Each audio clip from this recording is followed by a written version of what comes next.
El Senado de Estados Unidos aprobó una resolución que busca limitar los poderes del presidente Donald Trump para emprender nuevas acciones militares contra Venezuela sin la autorización del Congreso. En medio de protestas en Minneapolis contra los agentes del ICE, el alcalde de Nueva York, Zohran Mamdani, expresó una fuerte condena al tiroteo mortal que acabó con la vida de una mujer durante una redada en Minnesota.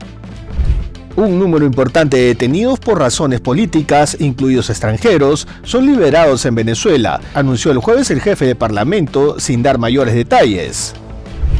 Miles de iraníes han salido a las calles en Teherán, diversas localidades para protestar en contra de las decisiones del gobierno que llevaron al país a una crisis económica sofocante.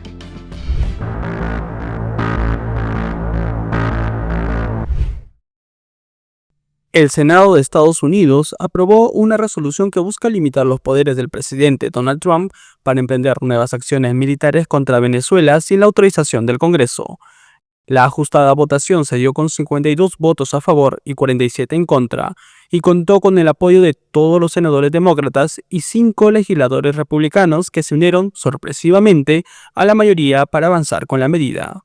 La resolución, impulsada por el senador demócrata Tim Kaine y apoyada también por republicanos como Rand Paul, exige que cualquier futura acción militar contra Venezuela, incluidas ofensivas o incursiones más amplias, cuente con la aprobación explícita del Congreso, que es el poder constitucional encargado de autorizar el uso de la fuerza.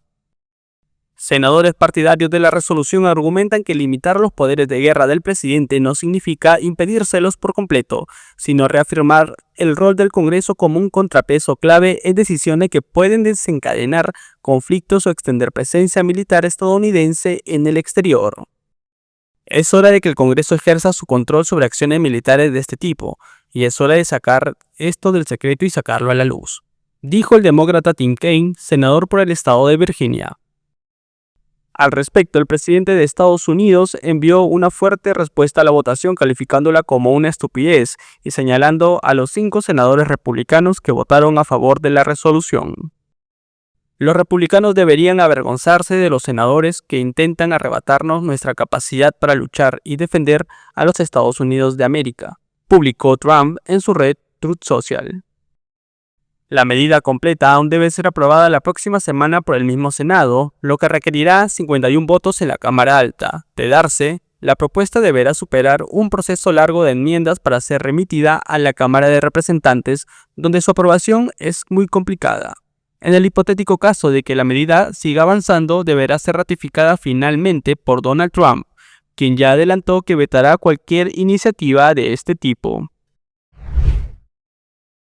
Como una de sus primeras decisiones más relevantes desde la captura de Nicolás Maduro, la administración del presidente Donald Trump ha exigido al régimen chavista que rompa plenamente sus lazos económicos y diplomáticos con China, Rusia, Irán y Cuba, como condición para reanudar la producción y exportación del petróleo con Estados Unidos.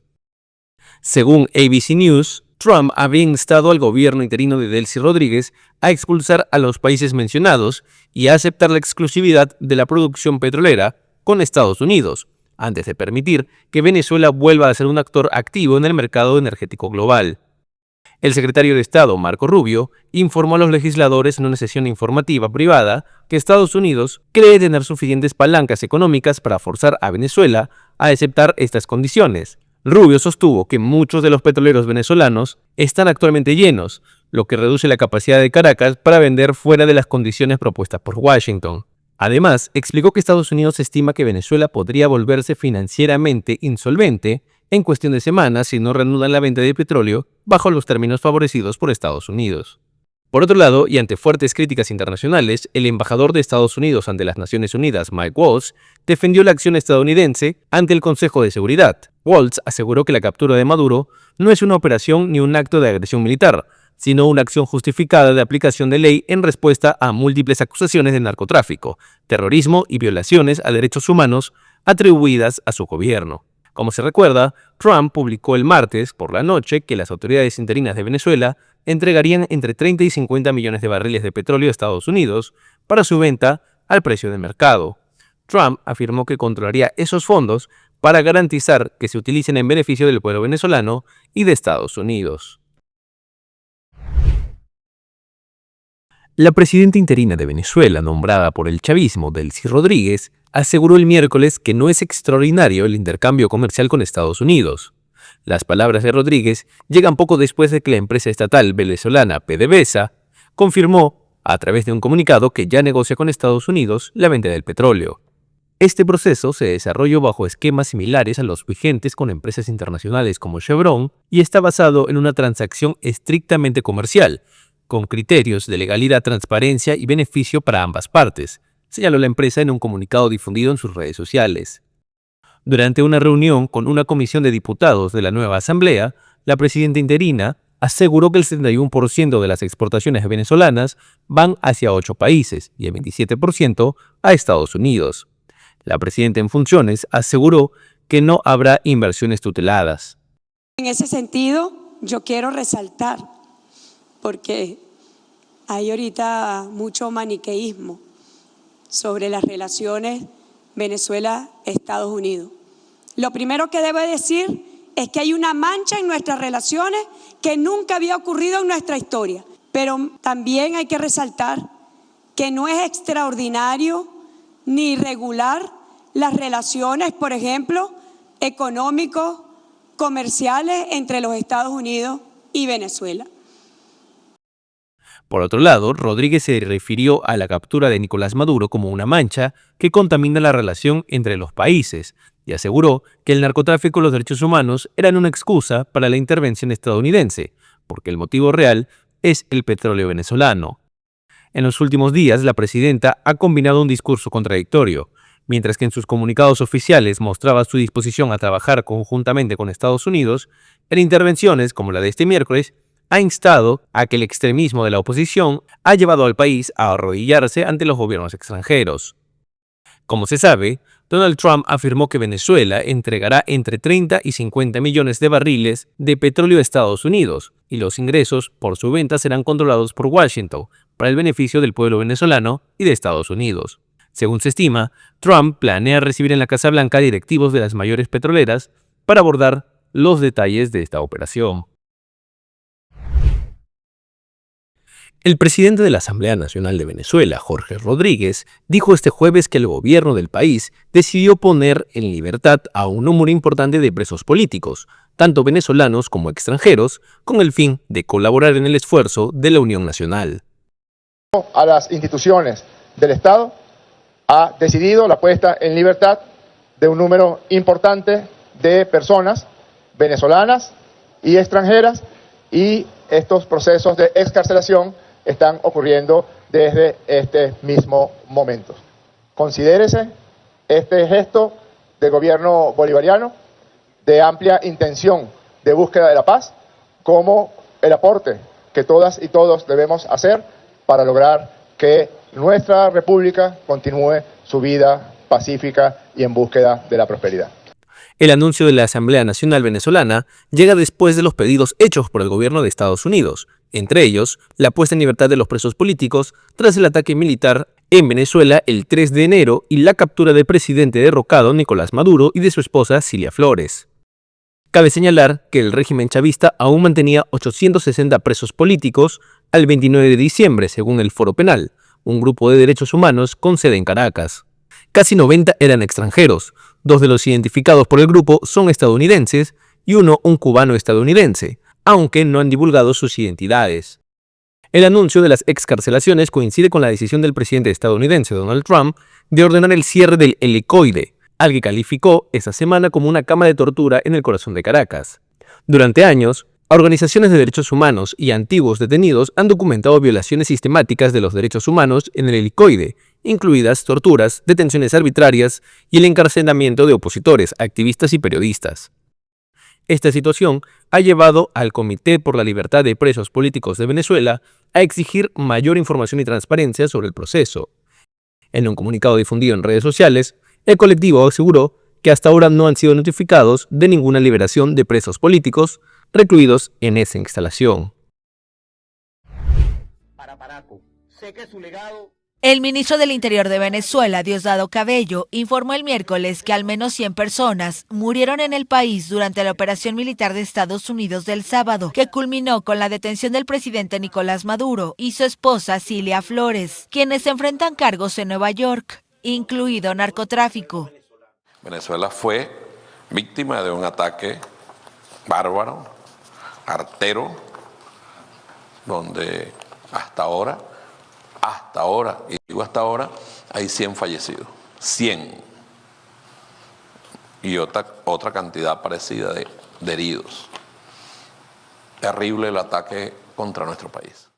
Previamente se había informado de al menos 55 militares, entre venezolanos y cubanos, que habían fallecido. La pareja presidencial también resultó herida.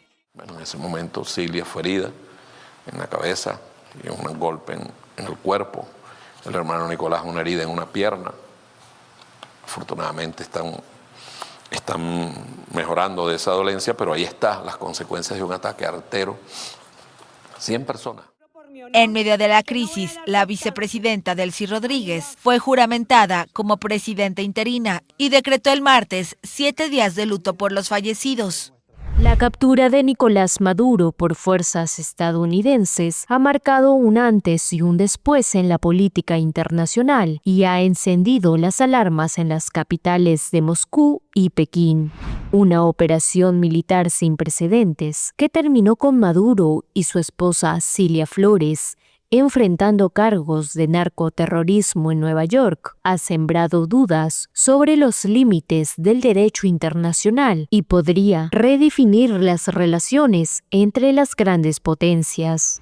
Nicolás Maduro y Flores se declararon inocentes ante una corte federal estadounidense por narcoterrorismo, conspiración para importar cocaína y posesión de armas destructivas. La administración de Trump calificó la operación como una acción legítima contra el crimen transnacional, mientras muchos expertos y gobiernos se preguntan qué significa este hecho para el derecho internacional y si Estados Unidos acaba de cruzar una línea peligrosa. El presidente Donald Trump ha sido claro: Washington dirigirá Venezuela hasta garantizar una transición segura y adecuada. Un discurso que no llega solo. Trump ha vuelto a citar la doctrina Monroe de 1823, defendiendo la supremacía estadounidense en el hemisferio occidental, y ha reiterado incluso su interés en Groenlandia. Las reacciones no se hicieron esperar. Rusia y China, dos aliados estratégicos de Venezuela, condenaron la operación y criticaron lo que consideran una violación de la soberanía nacional y del derecho internacional, argumentando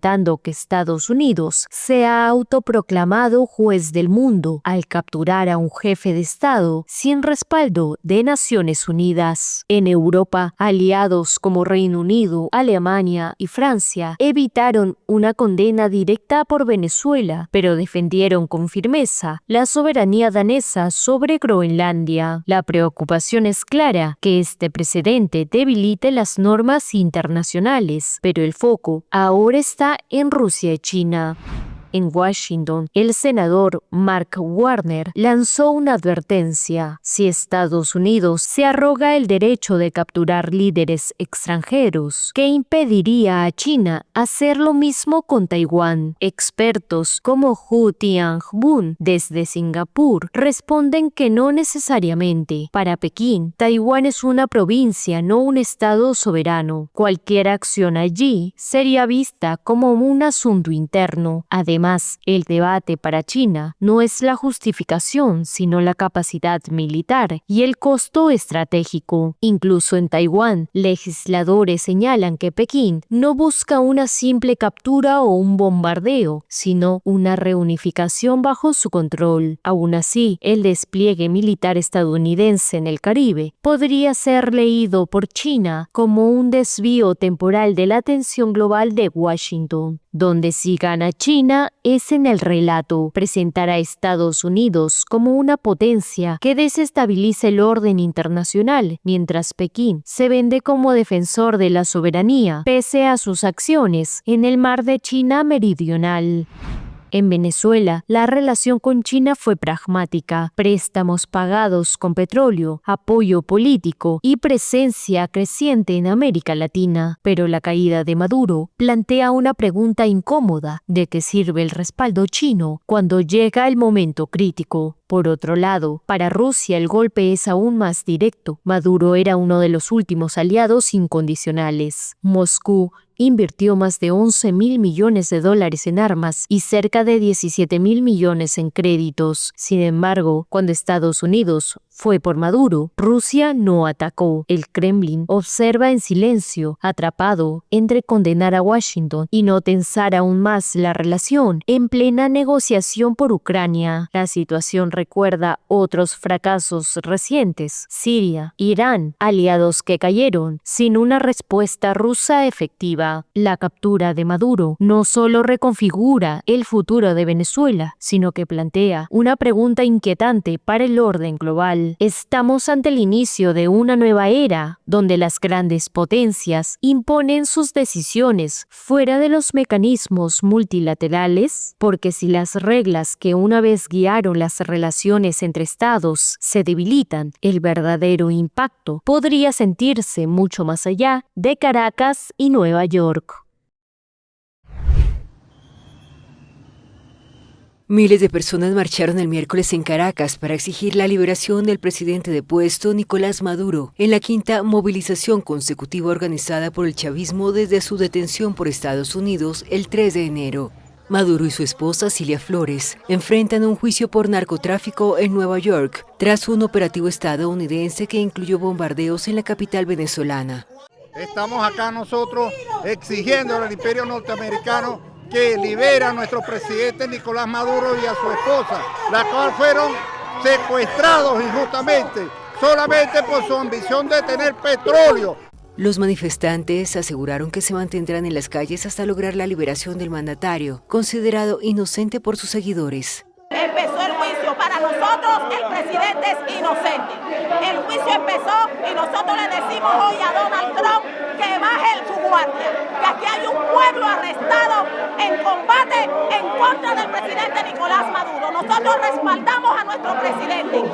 El recorrido de aproximadamente 3 kilómetros pasó por el cuartel de la Montaña, mausoleo de Hugo Chávez, lugar que algunos creyeron destruido durante el bombardeo. Militantes denunciaron la muerte de al menos un civil y 56 militares durante el operativo y criticaron lo que calificaron de agresión del imperialismo. En Maracaibo, la capital petrolera, grupos chavistas solicitaron el regreso de la pareja presidencial a través de programas de repatriación y aplicaciones móviles del gobierno, mientras la oposición se mantiene en silencio y un estado de excepción que castiga con cárcel cualquier celebración del operativo estadounidense.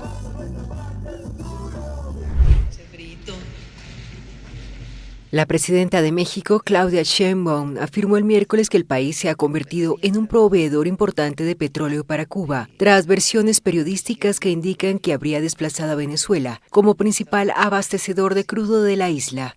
Con la situación actual de Venezuela, pues evidentemente México se volvió un proveedor importante. Antes era Venezuela, pero es parte, digamos, de lo que históricamente se ha enviado. Las declaraciones se producen luego de un informe del diario británico Financial Times que señala que en 2025 los envíos de petróleo mexicano a Cuba habrían superado a los venezolanos, según datos de la industria. La información no pudo ser verificada de forma independiente por la AFP. Sheinbaum evitó confirmar esas cifras y explicó que aún no cuenta con datos oficiales de la petrolera estatal Pemex, aunque aseguró que ya lo solicitó y quiera pública esa información. No se está enviando más petróleo del que se había enviado históricamente. No hay un envío particular. Durante muchos años se ha enviado petróleo a Cuba por distintas razones. Unas son contratos, otras son ayuda humanitaria. México ha enviado crudo a Cuba durante décadas, aunque el gobierno se ha negado de forma reiterada a publicar los contratos petroleros y los mecanismos de pago de La Habana. Desde el año 2000, Cuba garantizó su suministro energético mediante un acuerdo con Venezuela, a cambio del envío de médicos, maestros y otros profesionales a la nación sudamericana. Sin embargo, la profunda crisis económica venezolana y las sanciones estadounidenses debilitaron gravemente la producción petrolera del país y con ello los envíos de crudo a la isla. En medio de una severa escasez de combustibles, Cuba ha sufrido apagones prolongados y recurrentes que afectan a sus 9,7 millones de habitantes.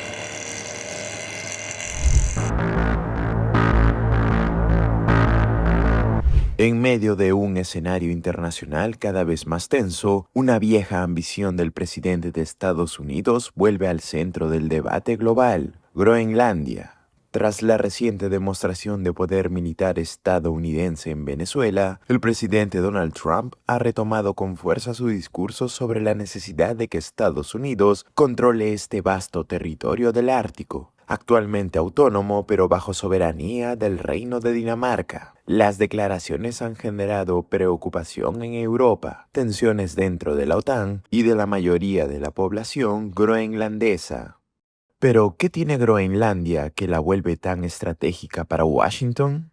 Groenlandia es la isla más grande del mundo, con una superficie de más de 2,1 millones de kilómetros cuadrados y apenas 56,000 habitantes, lo que la convierte en el territorio menos densamente poblado del planeta. Ubicada en el Ártico, entre América del Norte y Europa, su capital es Nuuk, y la mayoría de sus asentamientos se concentran en la costa occidental. Aunque goza de autogobierno desde 2009, su política exterior, defensa y seguridad siguen bajo el control danés.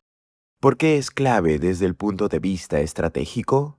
Groenlandia ocupa una posición geopolítica central en el Atlántico Norte, sobre el llamado Corredor Gugh, una zona marítima crucial entre Groenlandia, Islandia y el Reino Unido, que conecta el Ártico con el Océano Atlántico. Este paso es vital para el movimiento de submarinos, flotas militares y rutas comerciales. En un contexto de creciente presencia de Rusia y China en el Ártico, Estados Unidos considera la isla como una pieza clave para su seguridad nacional. Además, el deshielo acelerado por el cambio climático está abriendo nuevas rutas marítimas que podrían transformar el comercio global.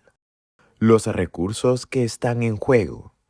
Groenlandia posee importantes reservas de petróleo, gas y minerales de tierras raras, esenciales para fabricar baterías, autos eléctricos, armamento avanzado y tecnología militar. Aunque Trump ha insistido que su interés no es económico, sino estratégico, exfuncionarios de su entorno han señalado que el control de estos recursos es un factor central, especialmente frente al dominio chino en tierras raras. En declaraciones a la prensa, Trump volvió a insistir en la importancia de Groenlandia. We need Greenland from a national security situation. It's so strategic. Right now, Greenland is covered with Russian and Chinese ships all over the place. We need Greenland from the standpoint of national security. And Denmark is not going to be able to do it, I can tell you. I think it's a big one. You know what Denmark did recently to boost up security in Greenland? They added one more dog sled. It's true. They thought that was a great move. I just say this. We need Greenland from the standpoint of national security.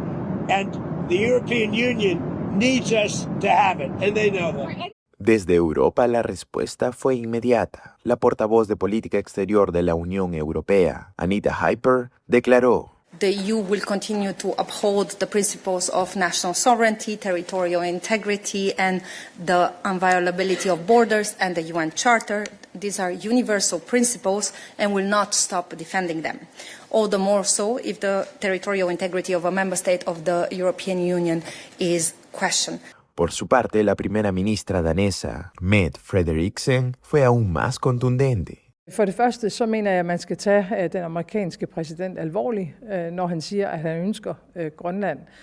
Men jeg vil også gøre klart, at hvis USA vælger at angribe et andet NATO-land militært, så hører alting op, altså inklusiv vores NATO og dermed den sikkerhed, som er blevet tilvejebragt siden afslutningen på 2. verdenskrig. Og jeg tror på de internationale spilleregler, og jeg tror selvfølgelig også på, at man ikke ændrer grænser med magt, hverken på den ene eller på den anden måde. Det er ikke alene den danske og rigsfællesskabets position, det er heldigvis også Europa. ¿Qué opinan los groenlandeses? Las encuestas muestran que más del 85% de la población de Groenlandia rechaza formar parte de Estados Unidos. Para muchos líderes locales, las declaraciones de Trump reabren viejas heridas del pasado colonial y fortalecen el debate interno sobre la independencia total de Dinamarca, pero sin pasar a manos estadounidenses. Groenlandia no es solo una isla remota, es una pieza estratégica clave en la competencia global por el Ártico, los recursos naturales y el control militar del Atlántico Norte. El interés de Trump ha elevado el nivel de tensión entre aliados históricos y plantea un escenario delicado para la estabilidad de la OTAN y el orden internacional. Por ahora, Groenlandia sigue siendo danesa, pero el debate está lejos de cerrarse. El presidente Donald Trump firmó el miércoles una orden ejecutiva que pide que Estados Unidos sea retirado de 66 organizaciones internacionales que afirma ya no sirven a los intereses nacionales. Según un comunicado emitido por la Casa Blanca, la orden afecta a 31 organizaciones de las Naciones Unidas y 35 entidades no pertenecientes a la ONU. El texto no especifica el nombre de las organizaciones afectadas.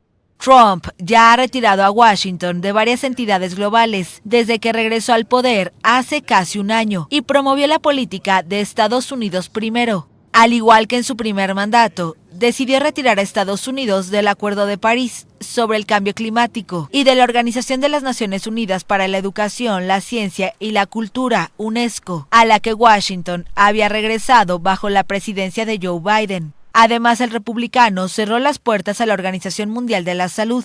La administración Trump también recortó drásticamente la ayuda exterior estadounidense, lo que afectó los presupuestos de varias organizaciones de la ONU, como el Programa Mundial de Alimentos. El alcalde de Nueva York, Zohran Mamdani, expresó una fuerte condena al tiroteo mortal de una mujer por un agente del ICE durante un operativo en Minneapolis. En un mensaje publicado en redes sociales, Mamdani calificó el hecho como una muerte horrible y afirmó que se trata de otro episodio de lo que él describe como un patrón de crueldad por parte del ICE en sus acciones migratorias. Esta mañana un agente de ICE asesinó a una mujer en Minneapolis, el último horror en un año lleno de crueldad. Mientras ICE ataca a nuestros vecinos en todo Estados Unidos, es un ataque contra todos nosotros. Nueva York apoya a los inmigrantes hoy y todos los días que vienen, publicó el alcalde neoyorquino en la red social X. El tiroteo ocurrió el pasado 7 de enero de 2026 durante un operativo federal en el sur de Minneapolis. Las autoridades federales afirmaron que el agente actuó en defensa propia porque, según esta versión, la mujer, identificada como Rin Nicole Good, habría intentado embestir a los agentes con su vehículo. Sin embargo, las autoridades locales y videos que circulan en redes sugieren que la versión federal no coincide con las imágenes y testimonios, y que la ciudadana estadounidense de 37 años no era un objetivo directo de ninguna investigación.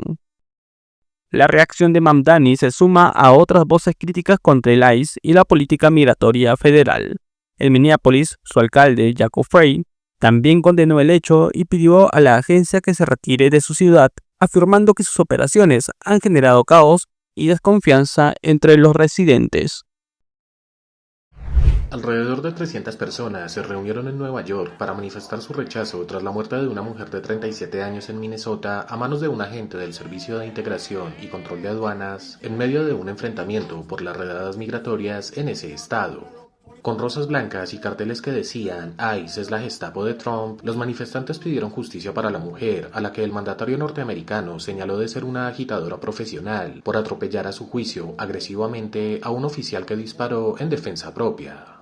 La movilización fue convocada por la Coalición de Inmigración de Nueva York, presidida por Murad Awoudi, quien calificó el hecho como trágico y señaló que marca una escalada violenta en las tácticas de ICE y la represión del Estado a los disidentes políticos. El activista también advirtió que lo ocurrido con la víctima es el resultado predecible de una agencia federal a la que se le ha permitido operar con impunidad, secreto y fuerza sin control. Por su parte, organizaciones como la de derechos civiles, Latino Justice y Make the Road criticaron fuertemente los hechos y aseguraron que las redadas de ICE están impulsadas por la discriminación racial y una ampliación indiscriminada de la ley que socava la seguridad pública en vez de protegerla.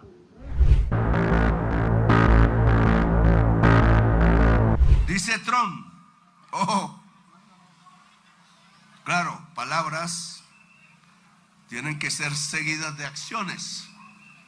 Fue un gran honor hablar con el presidente de Colombia, Gustavo Petro. La relación entre el mandatario estadounidense Donald Trump y el presidente colombiano Gustavo Petro atravesaba uno de sus momentos más tensos, luego de un intercambio de palabras de confrontación y acusaciones públicas que colocaron a Colombia en el centro de la atención regional. Tras la captura de Nicolás Maduro, Donald Trump lanzó duras críticas contra el gobierno colombiano y dejó abierta la posibilidad de una acción militar similar en Colombia. Sus declaraciones provocaron una rápida respuesta de Petro y encendieron las alarmas diplomáticas en la región. Pero este miércoles, el escenario cambió. Gustavo Petro y Donald Trump mantuvieron una conversación telefónica que marca un punto de inflexión en la relación entre ambos países. Según confirmó el propio Trump, ambos acordaron reunirse próximamente en Washington en la Casa Blanca. Tras la llamada, el presidente estadounidense calificó como un honor haber hablado con Petro y explicó que el mandatario colombiano lo llamó para abordar la situación relacionada con las drogas y otros desacuerdos. En un mensaje publicado en Truth Social, Donald Trump indicó que el secretario de Estado Marco Rubio y el canciller colombiano ya coordinan los detalles del encuentro. La Embajada de Colombia en Estados Unidos confirmó la comunicación y destacó el tono constructivo del diálogo. En un comunicado, señaló que durante la llamada se habló de cooperación bilateral y de la ampliación de la agenda conjunta, guiada por el respeto mutuo y el interés en la estabilidad regional. Horas más tarde, durante un discurso ante miles de personas en Bogotá, Gustavo Petro reveló que la conversación duró cerca de 1 hora. Trump, después del debate en redes, tuvo otra versión. Y hoy hemos hablado por teléfono por primera vez desde que es presidente. Me demoré en llegar aquí, porque solo antes de llegar aquí se terminó la llamada, eso duró como 1 hora o más. Me dejó hablar, entonces yo traté de no hablar tanto, pero me quedé para arriba. Y en la conversación toqué 2 temas para no alargarme, le dije, y una solicitud. Se restablezcan las comunicaciones directas entre cancillerías y presidente. Aseguró que defendió los resultados de su gobierno en la lucha contra las drogas y que también abordaron la situación en Venezuela. Petro sostuvo que restablecer el diálogo era clave para evitar una escalada mayor. Si no se dialoga, hay guerra. Si no se dialoga, hay guerra, afirmó, al destacar que tras mucho tiempo se logró retomar una comunicación directa con Washington. Después de meses de tensiones, sanciones y desencuentros, una llamada telefónica volvió a abrir un canal directo entre Bogotá y Washington. Ahora todas las miradas están puestas en la reunión anunciada en la Casa Blanca y en sí este acercamiento marcará un nuevo capítulo en la relación entre Colombia y Estados Unidos. Centenares de personas se movilizaron este miércoles en la Plaza de Bolívar de Bogotá y en otras ciudades de Colombia en respuesta al llamado del presidente Gustavo Petro tras las amenazas del mandatario estadounidense Donald Trump. En Bogotá la concentración se desarrolló frente al Capitolio Nacional, donde predominaron mensajes de apoyo a Petro y críticas a Estados Unidos, así como alusiones a iniciativas gubernamentales en debate. La movilización estuvo marcada por un ambiente festivo y simbólico, con expresiones nacionalistas y consignas en defensa de la soberanía. En la ciudad fronteriza de Cúcuta, la jornada adquirió un carácter simbólico cuando manifestantes marcharon hasta el puente internacional Simón Bolívar y se encontraron con ciudadanos venezolanos afines al presidente detenido Nicolás Maduro. Ambos grupos cosieron banderas de Colombia y Venezuela y entonaron los himnos de los 2 países en señal de unidad regional. Las protestas también se replicaron en la plazoleta de San Francisco de Cali, mientras sectores críticos señalaron que la movilización podría tener un trasfondo electoral de cara al inicio del calendario legislativo y presidencial. Además, investigadores denunciaron haber recibido invitaciones oficiales para asistir a la marcha, lo que generó cuestionamientos adicionales. Encuentro en Lima entre el presidente electo de Chile, José Antonio Kast, y el presidente interino de Perú, José Gerí. El tema central fue el interés de ambos de enfrentar el crimen organizado transnacional y la migración irregular, principalmente de venezolanos. Kast, que asumirá la presidencia el 11 de marzo, promueve la creación de un corredor humanitario a través de Perú para facilitar la salida de venezolanos de Chile. Se estima que en el país hay unos 300.000 venezolanos indocumentados. Nosotros tenemos que dar certeza física de seguridad a las personas, pero también certeza jurídica a los inversionistas y combatir juntos el crimen organizado y también la migración irregular, que en algunos casos ha sido migración forzosa, por el no respeto a las normas democráticas en algunos países. Perú es, detrás de Colombia, el país con el mayor número de migrantes venezolanos en el mundo. Desde 2015 arribaron más de 1.600.000 venezolanos, según la Organización Internacional de las Migraciones. El presidente Gerí resaltó que ambos países tienen importantes coincidencias como la lucha contra la delincuencia organizada transnacional, así como cooperar y frenar la migración irregular. El gobierno peruano anunció en diciembre pasado que no dejaría ingresar a más venezolanos.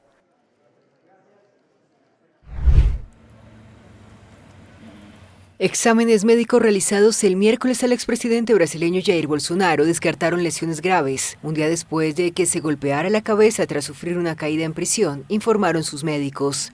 Tras recibir autorización del juez Alexandre de Moraes, responsable de su caso en la Corte Suprema, Bolsonaro fue trasladado al hospital de Festar, una clínica privada de la capital. Las pruebas realizadas, entre ellas una tomografía, una resonancia magnética y un electroencefalograma, detectaron una leve lesión en la cabeza sin daños intracraneales, según explicó su cardiólogo Brasil Caiado. El equipo médico indicó que no será necesaria ninguna intervención. Esta fue la segunda salida del expresidente desde su encarcelamiento. Ya había estado hospitalizado durante más de una semana para una cirugía de hernia inguinal en Navidad. La autorización judicial llegó tras insistentes pedidos de la defensa, que alegó un riesgo inmediato para su salud. La Corte Suprema rechazó el 1 de enero un tercer pedido de prisión domiciliaria por razones de salud. Bolsonaro arrastra además secuelas de una puñalada sufrida durante la campaña electoral de 2018. El exmandatario ultraderechista que gobernó Brasil entre 2019 y 2022 cumple una condena de 27 años de cárcel por intento de golpe de Estado. Permanece recluido desde noviembre en una sede de la Policía Federal en Brasilia. Este miércoles, las principales carreteras de Bolivia fueron bloqueadas por organizaciones campesinas en rechazo del decreto que retiró la subvención de los combustibles. Estas manifestaciones son impulsadas por la Central Obrera Boliviana, COP, la mayor entidad sindical del país. 19 puntos de bloqueo fueron reportados por la Administradora Boliviana de Carreteras, ABC, los cuales en su mayoría se concentran en el departamento de La Paz, donde se registran un total de 9 vías cerradas. Este decreto estableció incrementos del 86% para la gasolina premium y del 162% para el diésel. Esto respecto a los costos subvencionados que estuvieron vigentes por más de 20 años en el país. Dirigentes de la COP se reunieron con ministros en la Casa de Gobierno para iniciar los diálogos sobre el decreto. Durante las manifestaciones, los participantes utilizaron pólvora en su recorrido. Al llegar a la Plaza Murillo, donde están los edificios de gobierno, no lograron ingresar debido a los grupos policiales que resguardaban el lugar. Respecto a los bloqueos, el ministro de la Presidencia, José Luis Lupo, aseguró que el gobierno actuará con la ley en mano. De igual forma, un grupo de viceministros instaló mesas de trabajo con dirigentes de 75 sectores sociales del país, donde se analizaron 121 artículos del decreto.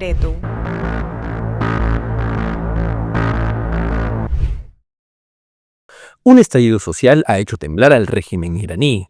Miles de ciudadanos han salido a las calles de Teherán y diversas localidades para protestar en contra de las decisiones del gobierno que llevaron al país a una crisis económica sofocante. Las protestas comenzaron a finales de diciembre del 2025 y han continuado durante la primera semana de enero del 2026. Fueron inicialmente una huelga y protesta económica liderada por comerciantes del Gran Bazar de Teherán, debido al colapso del rial iraní y la creciente inflación, pero rápidamente se transformaron en una movilización de carácter más amplio y político. Más allá del colapso económico que detonó las movilizaciones, las protestas en Irán han adquirido un carácter abiertamente político, con consignas que ya no se limitan al alza de precios o la devaluación del rial, sino que cuestionan directamente el sistema de poder instaurado desde 1979. En distintas ciudades se han escuchado críticas contra la élite clerical y llamados explícitos a un cambio de régimen, incluyendo consignas dirigidas contra el líder supremo Ali Khamenei y el aparato político-religioso que gobierna el país. En paralelo, han reaparecido símbolos y referencias de Irán previo a la Revolución Islámica, así como mensajes de apoyo desde el exilio, entre ellos los del príncipe heredero Reza Pahlaví, quien ha pedido aprovechar el momento para una movilización nacional sostenida. Este giro ha convertido lo que empezó como una protesta social en una revuelta de fondo contra la estructura política del Estado iraní, elevando así el nivel de tensión interna y la respuesta represiva del régimen. El crecimiento de las protestas aumenta la presión sobre el gobierno civil de Irán y el líder supremo del país, Ali Khamenei. Hasta ahora, las autoridades no han cortado la conexión a Internet, ni han inundado las calles con fuerzas de seguridad, como lo hicieron para sofocar las manifestaciones tras la muerte de Mahsa Amini en 2022. Sin embargo, Cloudflare, una empresa de infraestructura de Internet ampliamente utilizada, detectó una caída brusca en el tráfico de Internet en Irán el jueves, que atribuyó a la acción del gobierno que bloquea selectivamente el acceso a Internet en medio de protestas. El Ministerio de Relaciones Exteriores de Rusia arremetió este jueves contra la declaración de intenciones firmada el pasado martes por Reino Unido y Francia para el envío de tropas a Ucrania, señalando que esto será visto como una intervención extranjera. Según el Kremlin, esto generará amenazas a Rusia y que considerará a esas tropas, que serían desplegadas tras el cese de hostilidades, como un objetivo militar legítimo. El emplazamiento en territorio de Ucrania de unidades, instalaciones militares, almacenes u otras infraestructuras de Occidente será calificado como una intervención extranjera, que genera una amenaza directa no solo para Rusia, sino para otros países de Europa, declaró la portavoz de diplomacia rusa, María Zakharova, en un comunicado publicado en el portal de Exteriores. La funcionaria del régimen ruso alertó que todas estas unidades e instalaciones serán vistas como legítimos objetivos de las Fuerzas Armadas de Rusia, pese a que estarían emplazadas en otro país, y recordó que estas advertencias han sido expresadas en varias ocasiones a los más altos niveles y mantienen su vigilancia. Y añadió que Moscú no aceptará ningún acuerdo que alcancen sobre el envío de fuerzas de paz. La portavoz, quien se refirió a Ucrania y a sus aliados europeos como un eje de guerra, pese a que Moscú fue quien atacó a Kiev primero, apuntó que las nuevas declaraciones militaristas de la llamada Coalición de los Voluntarios y el régimen de Kiev constituyen juntos un genuino eje de guerra. Se refiere a las garantías de seguridad aprobadas por varios países en caso de que se acuerde una tregua entre Rusia y Ucrania. Zakharova aseguró que la declaración de los aliados de Ucrania no tiene como objetivo lograr una paz y seguridad sólidas, sino continuar con la militarización, escalada y ampliación del conflicto. En su opinión, la solución pacífica del conflicto solo es posible sobre la base de eliminar las causas que lo originaron, el entorno de Ucrania a estatus neutral, su desmilitarización y desnazificación, y el respeto por parte de Kiev a los derechos y libertades en materia de lengua, cultura y religiones. El presidente de Francia, Emmanuel Macron, aseguró el jueves que Estados Unidos se desentiende de las reglas internacionales y se está alejando progresivamente de algunos aliados. Lo hizo durante su tradicional discurso ante los embajadores franceses, que este año tuvo lugar tras el ataque de Estados Unidos en Venezuela y sus amenazas de anexionar Groenlandia. Estados Unidos es una potencia establecida, pero que se aparta progresivamente de algunos de sus aliados y se aleja de las normas internacionales que hasta hace poco todavía promovía, en materia de comercio, seguridad o de determinados foros. El mandatario rechazó lo que calificó de nuevo imperialismo.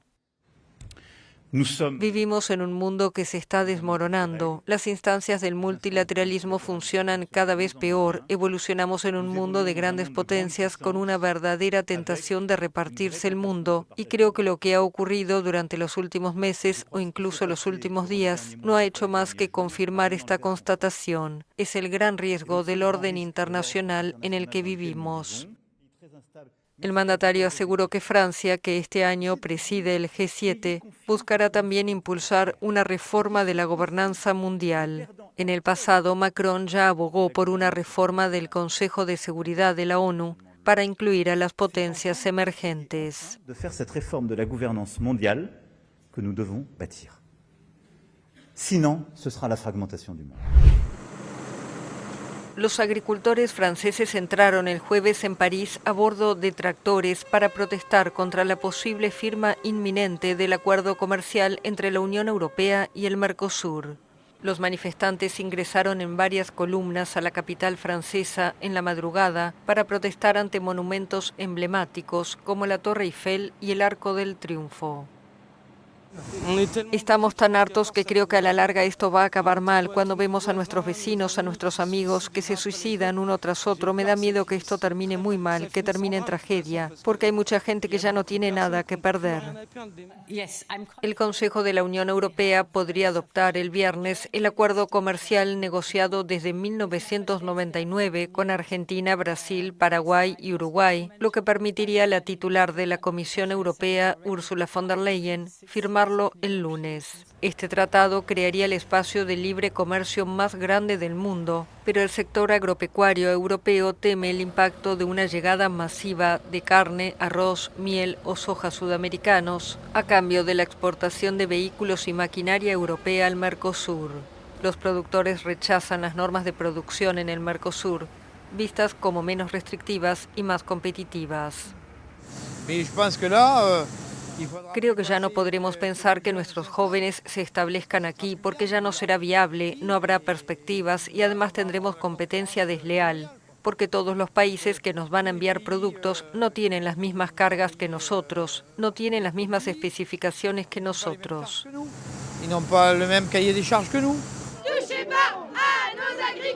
Francia no es el único país que rechaza el acuerdo. También lo hacen Hungría y Polonia, a los que el viernes se sumó Irlanda. Una oposición que no debería impedir que la Comisión Europea obtenga el visto bueno de una mayoría de los 27 países miembros de la Unión Europea en la votación prevista el viernes en Bruselas. El gobierno español y la Iglesia Católica acordaron el jueves un sistema para reparar a las víctimas de abusos sexuales por parte de religiosos. El acuerdo prevé la reparación integral de las víctimas de abusos sexuales producidos en el seno de la Iglesia que no puedan acudir a la justicia ordinaria, en general por prescripción legal del caso. Y creo que hoy hemos cumplido uno de los buenos propósitos que tenía el Gobierno desde hace años, que es conseguir el acuerdo que hoy hemos firmado con la Iglesia Católica para saldar una deuda histórica, moral, que teníamos con las víctimas de abusos en el seno de la Iglesia. Las reparaciones serán costeadas por la Iglesia, que hasta ahora se había negado a participar en un esquema de este tipo. Resulta especialmente satisfactorio ver que en este paso más, tratando de poner a las víctimas en el centro, en un camino de verdad, de justicia, de reparación, haber recibido en estos meses el apoyo explícito de la Santa Sede. Según un informe del Defensor del Pueblo de España publicado en 2023, desde 1940 más de 200.000 menores sufrieron abusos sexuales por parte de religiosos católicos en España, cifra que aumentaría a 400.000 si se cuentan los cometidos por laicos en ámbitos religiosos. Una respuesta necesaria.